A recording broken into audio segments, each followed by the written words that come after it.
Your biases are making you weak and holding you back. I am not a weightlifter. I am not a powerlifter. I am not a strongman. I'm not a gymnast. I'm not a bodybuilder. I'm not any of these things. I also don't have any biases then, because I'm not going to sit here and be like, I can't learn something from a powerlifter because I'm a weightlifter. You see what I'm talking about? That should actually explain it to you all right there. But we'll go ahead and dive into this. If you're a bodybuilder, you're like, well, I'm not going to listen to powerlifters. I'm not going to listen to weightlifters. I'm a sprinter, so I'm not going to learn anything from weightlifters or powerlifters, or I'm not going to learn anything from throwers for that matter. And this is what holds people back. And I run into this more and more frequently, and it's strange to me. Bodybuilders don't want to learn anything from powerlifters, or powerlifters don't want to learn anything from bodybuilders, and not all of them, because there are certainly some powerlifters who, will very quickly listen to a bodybuilder talking about how to bring up some weak body part, right? But you still run into these people who are like, bodybuilding is dumb. I'm not going to learn anything from them. I'm not stepping on stage in my underwear. I'm trying to squat 1,000 pounds. And it's like, well, maybe you should try to learn something from them. They're very good at getting big. Like, if you want to learn how to lose weight and lose fat specifically, listen to a bodybuilder. You want to find out how to eat? Listen to a bodybuilder. You want to bring up a weak body part? Listen to a bodybuilder. It's like, hey, your lats are kind of weak relative to other body parts, and it's holding back your deadlift. Maybe talk to a bodybuilder. They'll be like, oh yeah, this is the best thing you could do to bring your lats up. And suddenly, now your deadlift goes up because you address that weak point, right? You're a weightlifter, and you're like, man, I can't get my squat up. I'm definitely not going to listen to any power lifters. And I'm like, yeah, I'll listen to power lifters.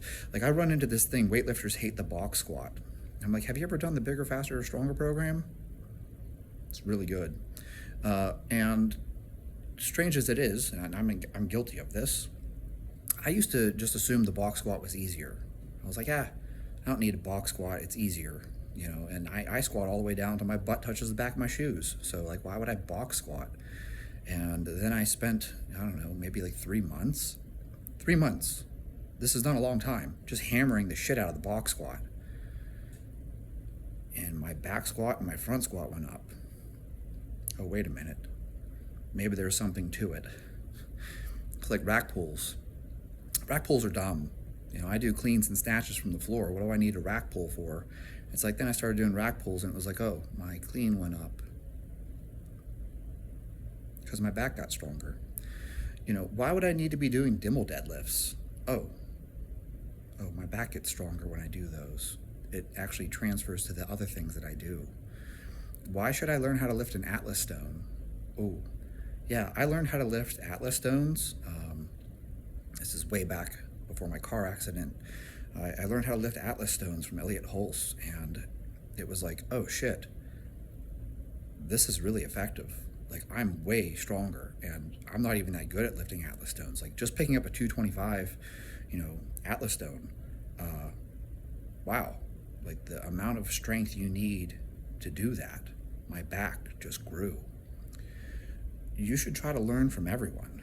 Like, most recently, I've been trying to learn things from this javelin anatomy, Kevin Foster.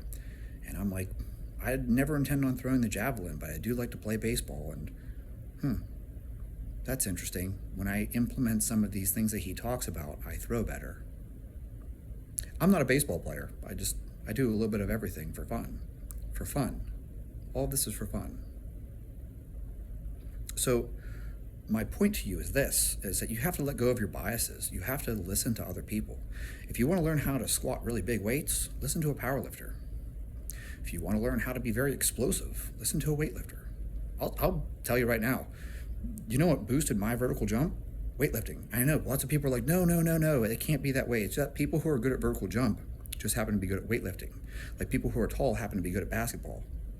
But I can tell you, me personally, weightlifting improved my vertical jump, because my vertical jump used to be shit.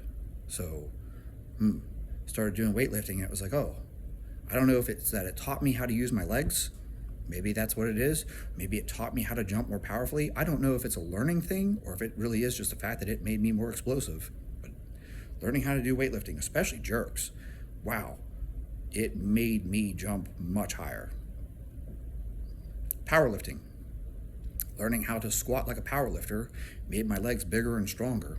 This made me better at other things, including even strongman. Strongman made me more durable.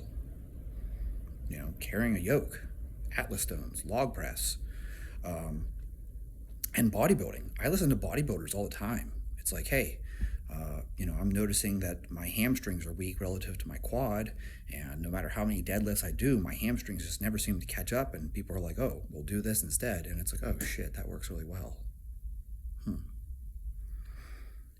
You can learn something from everyone. You don't have to be a bodybuilder. You don't have to train like a bodybuilder, but that doesn't mean you can't learn something from a bodybuilder. You can learn something about how to get better tricep development or something. And as I point out all the time, you want to learn how to eat. Talk to a bodybuilder. They're like, yeah, you need to eat 6,000 calories a day. Here's the way to make it easier for you. It's like, So like right now, currently I'm eating over 5,000 calories a day, and it would be very hard to do that if I was trying to follow, I don't know, like a paleo diet or something. Bodybuilders have all these great tricks. How to increase your appetite. Certain foods that don't fill you up. Foods that digest easily. Avoiding FODMAPs. Yeah, I know. Some bodybuilders are still out there doing the thing of broccoli and asparagus all the damn time. But if you listen to really good bodybuilders, like listen to Paul Barnett or Justin Harris, and they're like, yeah, those foods don't digest very well. They fill you up. They're great if you were dieting, I guess. It makes you feel full, so you can eat less food, but you're getting more volume. So you're eating more volume, but less calorically dense, if that makes sense, right? So you're eating less by eating more volume there. That's the way to phrase it. And, flip side to this, you want to eat more by eating less volume. Like that's how you get your calories up and don't feel full and bloated all the damn time.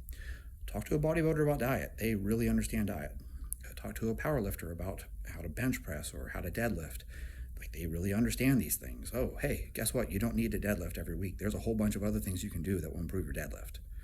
It's like, that's interesting. You can learn something from everyone. So when you have biases and you're like, I can't learn something from this person because they're in a different sport than me, you're only hurting yourself. You're only holding yourself back. And so that's why I stand where I stand.